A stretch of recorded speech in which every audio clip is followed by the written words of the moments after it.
Welcome to another edition of the Daddy Volo Chronicles. Today is Tuesday, March the 5th, you said? It's 7:30 p.m. We're here chilling. We just had a good show on Facebook, and we decided to just do a quick recording for YouTube today because we did a lot of game theory today, and the game of choice and was... we learned a lot about, well, we played Yahtzee, right? Yahtzee. The game of choice is Yahtzee has a lot Yahtzee. to do with game theory. Yeah. Especially strategy. Yeah. The moves a player will make to achieve the best outcome from a game.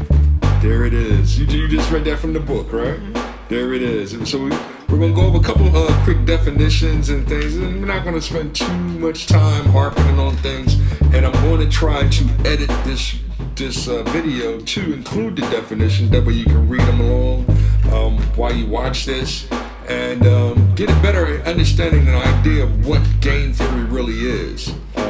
You want to just start off the back for the first definition? No, that wasn't the first one. That was shit. Yeah, we're going to start off on the first one, the very first definition. Game theory. Go ahead, read it for the Game people. theory is the mathematical model that is used to predict exchanges between rational individuals.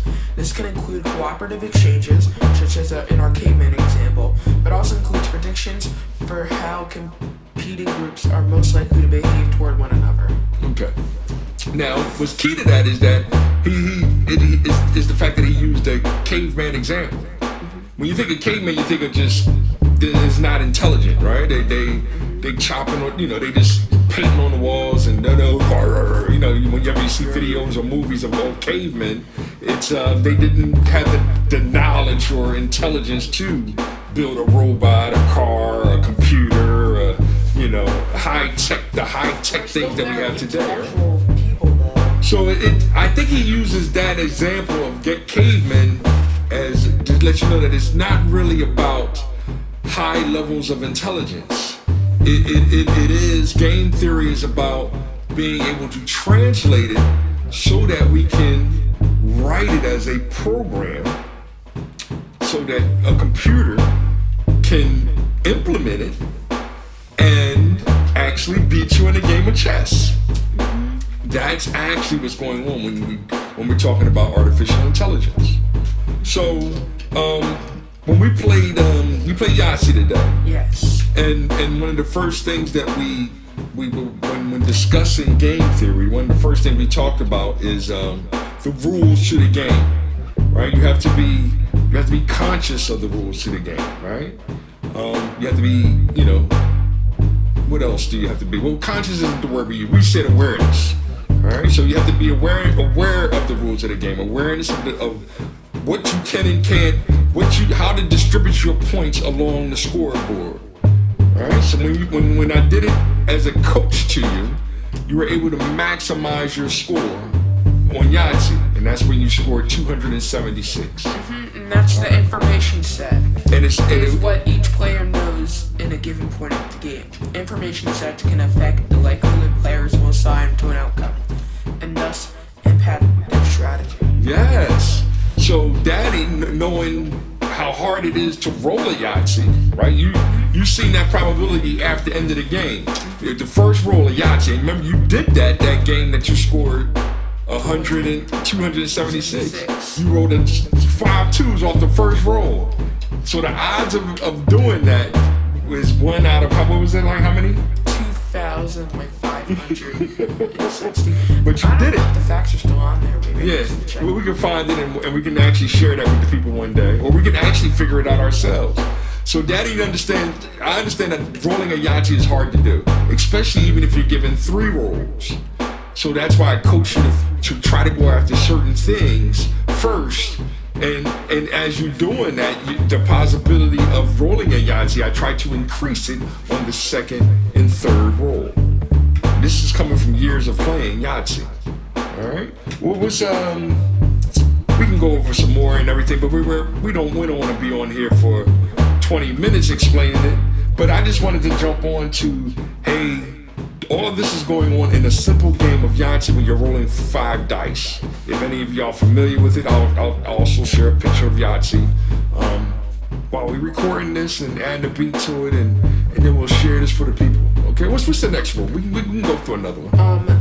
Player. Okay. Player is anyone who makes an outcome-determining decision in the context of a game. So a player is a person as a part of the game, all right? That's not just you rolling the dice in Yahtzee. That was me coaching you on the side. Just like basketball, football, and baseball. The players play, the coaches is also a player in the game, even though they're on the side, teaching everybody on the field. Game theory is basically what the coach does. Another player that we tend to overlook, is the audience. The audience is also a player in the game, right? When we did it online, that kind of messed you up a little bit in getting your strategy together, because now you know there are other eyes on it, and that can affect you wanting to get that favorable outcome even more so. So when you're on a baseball field, the people watching you and you get 2 strikes, right? It does affect you. You know what I mean? That's why when you do 2 strikes and you hit a home run, it'd be the greatest feeling that you ever had in your life, right? Because you overcame the fear of all the eyes on you. Beautiful, beautiful. You want to do another one? How much time? We did 8 minutes so far. Yeah. One more. Do one more. All right. Here's another example of game theory. Factors such as fear or trust can also influence the likelihood of an attack. The greater the mutual trust, the less likely is the tribe will choose to make a preemptive or first strike. Game theory works best when playouts are easily known, and consequences can be quantified even if the quantification of a single binary yes or no or will or will not. Okay. Now he mentions tribe in there, and that's just because he's piggybacking off of his original game, which involved cavemen. So he was trying to explain how cavemen came up with this idea of a game that they played together, and the game and how they developed their own game theory. Like that's why Daddy really pushes that game theory can be competitive, cooperative, and creative. Right? So he's saying the cavemen created their own game, they made it competitive, and in some aspects they made it cooperative. All 3 aspects should be a part of the game. So that way, it's more game theory behind it. You also touched upon fear and what was the other word? And trust. So it is baseball. You want your number 1 batter to be your best hitter because you trust him the most to get on base, right? As you move up the lineup, it's the more trust that you get with the coach. Same with basketball.